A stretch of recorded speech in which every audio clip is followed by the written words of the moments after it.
For nearly a decade, not a single soul had heard Dominic DeLuca's voice rise above a whisper, and his laugh had become a legend, a ghost story told by the city's underworld to frighten new recruits. He was the architect of silence, the man who spoke once and had 100 guns move in response. He didn't have to shout, his quiet was its own kind of thunder. And that morning, a junior accountant named Paul was about to misplace a decimal point and watch his entire future evaporate. But something else was waiting in that office. Something that hadn't happened in 9 years. A sound that would change the fate of the entire DeLuca empire, and it all started with his executive secretary sitting in his chair. Alessia Moreau had been Dominic's executive secretary for almost a year. She knew his coffee order, his preferred pens, and the exact temperature he liked the office. She also knew, with absolute certainty, that no one touched his chair. It was the throne of a silent king, a dark oak monument to his control. The staff treated it like a holy relic, giving it a wide berth even when dusting. It wasn't just furniture, it was a symbol of the unyielding power that had made DeLuca Holdings the most feared name in the city's financial underworld. That morning, Paul, the junior accountant, was in a state of quiet terror. He'd made a mistake on the quarterly projections, a small, human error that could be easily fixed. But in a world where fear was the primary management tool, a mistake was a sin. He saw his career and possibly his health flashing before his eyes. Alessia watched him from across the bullpen, his face pale, his hands trembling over his keyboard. She knew that look. It was the look of a man who had convinced himself he was already dead. It was a fear she recognized intimately from a past she kept tightly locked away. But she didn't have time to reflect on that. She had an idea. A reckless, insane idea that would either save Paul or get her fired. Or worse. She walked into Dominic's office, the heavy door clicking shut behind her. The space was immaculate, minimalist, and cold. It smelled of expensive leather and old money. Everyone was in the main office, tense and waiting for the inevitable storm. Alessia took a breath, walked around the massive mahogany desk, and lowered herself into the chair. It was surprisingly comfortable. She assumed a posture she'd seen 1,000 times, a rigid spine, a cold, deadpan stare. She lowered her voice to a chilling monotone and called for Paul to be brought in. Paul walked in, his face pale as paper. Alessia didn't smile. She looked at him the way she'd seen Dominic look at his enemies. "The coffee," she said, her voice mimicking his signature, emotionless cadence, "arrived 30 seconds late this morning. Clearly, the entire logistics department is structurally unsound and must be replaced." A few people near the door let out a nervous, choked cough. They didn't know if it was a joke or an order. She pointed a pen at the leaning lamp on his desk. "And this lamp, it's been leaning to the left for 3 days. Betrayal begins with small acts of defiance." The tension snapped. A laugh erupted from someone in the back, soon joined by others. Paul, the poor accountant, stared in disbelief. His fear was replaced with a dazed confusion. Alessia, her confidence growing, leaned forward. "Your mistake cost the company $12.40. For this, I will now stare at you until your ancestors apologize." The office was in hysterics. For the first time that morning, Paul let out a shaky, relieved laugh. Then, silence. Absolute, deafening silence. The cold air from the hallway swept into the room as if a tomb had been opened. Everyone froze. Dominic DeLuca stood behind her. He was a tall, imposing figure, his black coat still damp from the rain. 2 guards, their faces carved from granite, waited a respectful distance behind him. The laughter vanished. People returned to their desks with the frantic speed of cockroaches scattering from a sudden light. Paul looked like he was about to faint. Alessia slowly placed the pen back on the desk. She turned in the chair and looked up into the dark, unreadable eyes of her boss. She felt a cold dread pool in her stomach, but her face was a mask of calm. "Before we continue, tell us in the comments, if you accidentally mocked the most feared man in the city by sitting in his chair, would you apologize immediately or claim the chair had a mind of its own?" She rose, expecting a wave of fury. She expected to be dismissed on the spot, her career over. Instead, Dominic's gaze moved from the leaning lamp to the terrified accountant, and then back to her. The seconds stretched into an eternity. "Did you just accuse my furniture of treason?" he asked, his voice low and gravelly. Alessia considered lying, but the 12 witnesses made it a pointless endeavor. The lamp looked guilty. A sound escaped his lips. It was a low, rough, disbelieving sound like a cough. Then his shoulders began to shake. A deep, guttural laugh, a laugh that was rusty from disuse, rumbled from his chest. It was a sound of pure, unadulterated shock. The entire office froze more completely than before. One guard glanced at the other, a silent question in his eyes. Did he laugh? The look seemed to ask. "Should we call a priest?" Dominic placed one hand against the desk, steadying himself. He forced the laughter down, the sound dying in his throat. It was the first time he had laughed in 9 years. Grief had turned happiness into a betrayal he couldn't forgive. Alessia had seen him cold, exhausted, and scarily silent. She had never seen him amused. Neither had anyone else.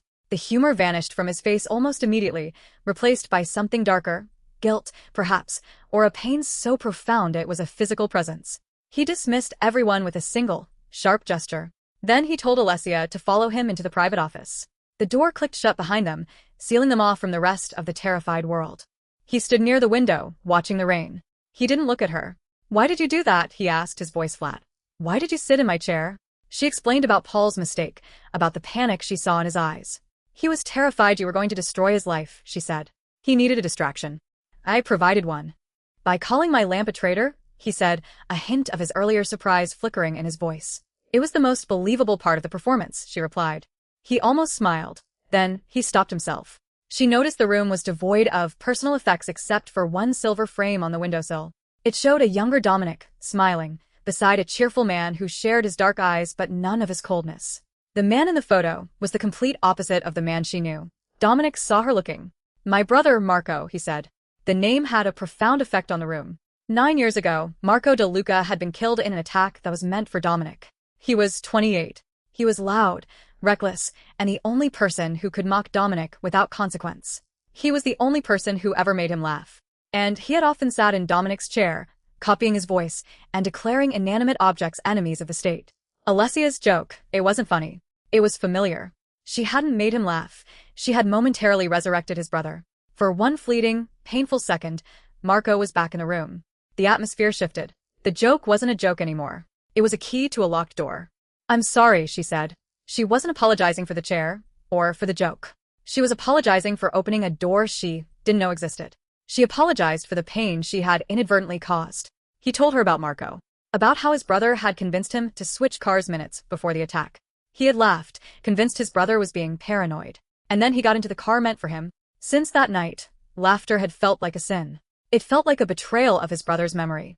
Alessia didn't offer him a script about moving on, or about Marco wanting him to be happy. She just said, "Grief has a cruel way of turning every good feeling into a betrayal." He looked at her. "How would you know?" She looked at her hands. She thought of her father's failing grocery store, the stacks of unpaid bills, and the mornings she'd worked 2 jobs before coming to his office. "Because I learned that if I stopped laughing every time life hurt," she said, "life would win." Then, the intercom buzzed. It was Victor Salvati, Dominic's senior advisor.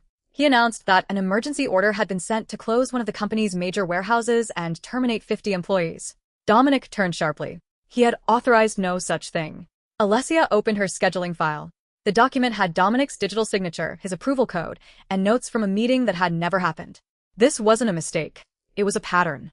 She had seen it before, irregularities in the system she had dismissed as administrative errors. Now, she knew the truth. Someone had been speaking with Dominic's voice, using his reputation to reshape the company from the inside. "Close the door," he said, his voice low and dangerous. This time, she knew he wasn't planning to fire her. Someone in his empire was forging his name, and Alessia, the secretary who had just made him laugh for the first time in 9 years, was the only one organized enough to prove it. Dominic canceled the warehouse closure. Then he quietly asked Alessia to collect every instruction issued under his name over the past year. By lunchtime, rumors had spread through all 7 floors. Some claimed the quiet secretary had a death wish. Others whispered she had become his most trusted confidant. Daniel, the accountant she had protected, put a coffee on her desk with a simple note. "Thanks for saving my job and surviving the chair." The forged order wasn't a one-time event. She found canceled healthcare plans, supplier contracts terminated without meetings, and employees transferred after asking the wrong questions. Every order carried his authorization code, but she managed his calendar. She knew exactly where he was when each order was supposedly signed. One order was created while he was at a funeral. Another was stamped while his phone was locked in the company's safe during a flight. Victor Salvati entered without knocking. He had been with the family for years, his loyalty as polished as his expensive suits. He saw the files on her desk. "What are you doing, Alessia?" he asked, his voice smooth as glass. She didn't flinch. "Just reconciling some calendar discrepancies," she said. "Mr. De Luca asked me to look into it." He offered a thin smile. "You made him laugh, and now you think you're family. That's a dangerous assumption." He told her not to confuse a moment of weakness with influence.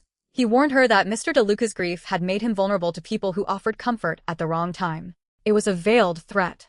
But Alessia had been threatened before. She just smiled back and said, "I appreciate the career advice, Mr. Salvati."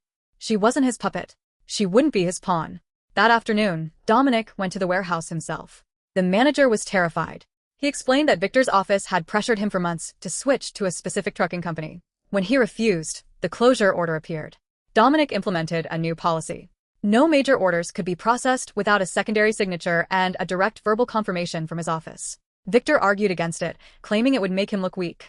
"No," Dominic said. "Not taking control is what makes a man weak. Allowing someone to borrow my voice is the weakness."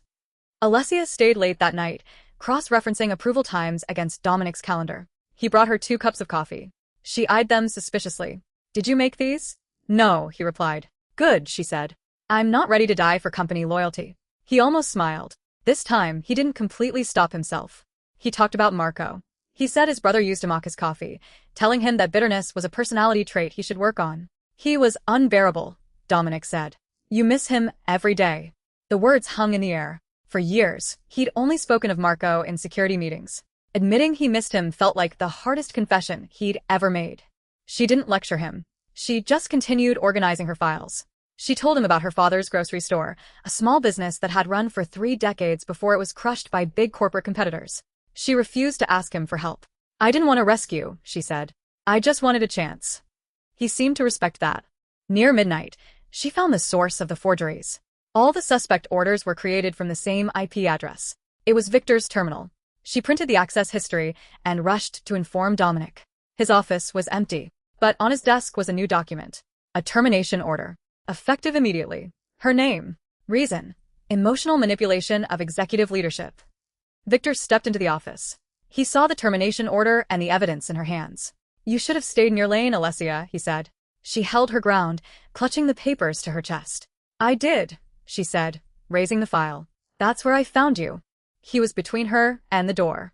He told her that tampering with company records could lead to more than just a firing. "I didn't tamper with anything," she said, her voice surprisingly steady. "I just looked at where the records came from." He stepped closer. "You think a few pieces of paper will protect you? You don't know what I can do." She moved quickly, stepping back and pressing a button on the desk phone. It connected directly to the conference room. Dominic's voice answered. "Victor is in your office, Mr. DeLuca," she said clearly. "He's standing over a termination order with my name on it. I've also discovered where the forged orders have been coming from." Dominic's voice was cold steel. "Stay there. Both of you." He arrived less than a minute later, flanked by his security chief. The tension in the room was suffocating. He read the termination order and checked the timestamp. He saw the evidence in Alessia's hands. The next morning, Dominic called an emergency meeting of all department heads. For years, Victor had been the voice that spoke while Dominic listened. That morning, Dominic spoke directly. He showed the evidence of the fraud. He listed the forged orders, the stolen money, the ruined lives. One by one, his employees spoke up. Daniel detailed the threats. The warehouse manager admitted to the long-term pressure. Others confirmed Victor's long-running game of corruption. In that meeting, Dominic made a shocking statement. "The fear in this company was the weapon he used against me," he said. He apologized to his employees. It was an apology for his silence, for the atmosphere of fear that had allowed Victor to thrive. It was the first time anyone had ever heard Dominic DeLuca apologize for anything. The board convened an emergency session. Victor tried to spin the story, painting Alessia as a manipulative secretary who had taken advantage of his boss's fragile mental state. But the evidence was overwhelming. Alessia had prepared a comprehensive dossier. It laid out the flow of money, the forged documents, and the trail of corruption that led directly to Victor's private accounts. She didn't just show them where the money came from. She showed them where it went. Then, Dominic's security chief walked in. He had opened Victor's private safe. Inside was a file that had been hidden for 9 years. An insurance report on the car bomb that had killed Marco DeLuca. The room went cold. Victor's face drained of color. He wasn't just a thief. He was a murderer. He had orchestrated Marco's death to take control of a grieving and weakened Dominic. Being heard was not the same as being feared, he finally learned. Victor was charged and arrested on the spot. He was taken away in handcuffs. As the police led him through the lobby, he looked at Dominic. "I made you what you are," he said. "I made you powerful." Dominic looked back at him, his expression unreadable. "No," he said. "You just made me alone." The company began a long road to recovery. Alessia's temporary role ended when the investigation closed. The board announced a permanent position, Director of Internal Operations. She applied like everyone else. She presented her system for verifying orders, protecting employees, and ensuring the company could never be hijacked by one person again. She earned the position on her own merit. 3 months later, the company held a memorial for Marco. Dominic stood before his employees. He held up the ridiculous framed certificate Marco had created, official director of unnecessary opinions. He told the story, finally smiling. The tension broke. People laughed. They could laugh with him now. The fear was gone. In its place was something else. Respect. After the memorial, Alessia found him in his empty office. She sat in his chair. When he walked in, she lowered her voice dramatically. The quarterly report is 2 pages long. It's unconscionable. The finance department has clearly committed treason. He laughed. He wasn't surprised. He was choosing to laugh. He asked her to have dinner with him. Is this an executive order or a personal request? She asked. I need to know my options. Let's call it a personal request, he said. He was smiling again. Good, she said, because I have a feeling the chair would advise against it. He took her hand, and they walked out of the office together. The silence that had once terrorized an empire was gone, replaced by the sound of something new. A chance. A future. A life finally being lived. Sometimes it began with one impossible secretary sitting in the wrong chair and reminding him how to laugh again.